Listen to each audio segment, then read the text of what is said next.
Hey everyone, today we are going to discuss a very easy yet confusing topic, that is the plural words ending with y. सबसे पहले हमें पता होना चाहिए कि plural होता क्या है. Plural means more than one. It could be a person, place, animal और थिंग. तो प्लूरल का मतलब क्या है? जब भी कोई चीज़ एक से ज़्यादा हो उसको हम प्लूरल बोलते हैं. अगर चीज़ एक है तो सिंगुलर, अगर मोर देन वन है then plural. Now see the example. One book here is singular and two books are plural. One pen is again a singular, 3 pens are plural. Now coming to the topic, what we are going to discuss in this video is the plural words which end with y, how to change their number. So the first rule is vowel plus y. सबसे पहले आपको पता होना चाहिए that what is a vowel and what is a consonant. So vowel are A, E, I, O and U. ये 4 हमारे जो alphabets हैं इनको हम वाउल बोलते हैं. इनके अलावा बाकी सारे alphabets B, C, D, F, G, H, J, K all till Z. ठीक है, इन 5 के अलावा उन सबको हम कॉन्सोनेंट बोलते हैं. Coming back to the rule, vowel plus Y. जब भी किसी भी नाउन के पीछे जिसका हमने नंबर चेंज करना है, जिसको हमने सिंगुलर से प्लूरल बनाना है, उसके पीछे अगर वाई होगा और उसके आगे वाले वर्ड में अगर वाउल होगा तो हमने क्या करना है? We are just going to add S. See, if there is a vowel before y, just add s. अब मैं आपको एक एग्जाम्पल से समझाती हूँ. देखिए, हमने ऑलरेडी किया that vowels are A, E, I, O, U. Now see the example. If I write down R, A, Y, ray. अब आपने देखना है कि नाउ दिस इज वाई. इसका प्रिसीडिंग वर्ड कौन सा है? इससे बिफोर वाला वर्ड कौन सा है? It is a. A is a vowel. तो हमने क्या करना है? सीधा इसके पीछे एस लगा देना. It will become rays. Now see, this is boy. Now what I have to see is, I will see this is Y. Y के पीछे देखिए क्या है? What is before Y? It's O. O is a vowel. A, E, I, O and you.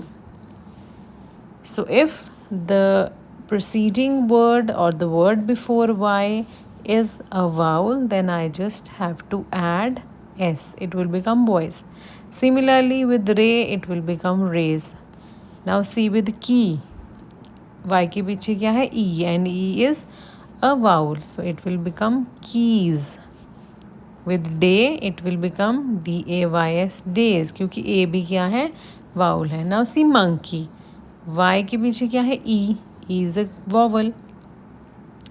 Journey. Journey में Y के पीछे क्या है? E. E is again a vowel.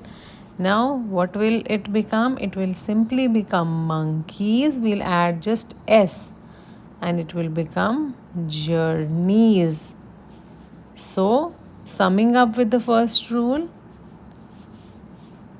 if there is a vowel behind or before y, then we are just going to add s. Now see the rule number 2. If we are having a consonant before y, then y is going to change into ies. So if there is a consonant before y, just remove the y or cut the y and add ies. Now I give you an example, that is baby. Now see y. Y के पीछे क्या है? B. And B is not a vowel, it's a consonant. तो हम क्या करेंगे? Y को cut कर देंगे या रिमूव कर देंगे और y की जगह क्या लगा देंगे? IES. It will become babies. Now see. Family. L is a consonant. So I'll cut y and I will write families. IES. Baby we have already done. With the lady, y के पीछे is D and D is already a consonant. So I'll add IES and I'll cut Y. Y को मैं cut कर दूँगी. Similarly with country, Y के पीछे है R. R is a consonant. So I'll cut Y and I'll write COUNTRIES, countries. Then with army, M. Y के पीछे क्या है? M.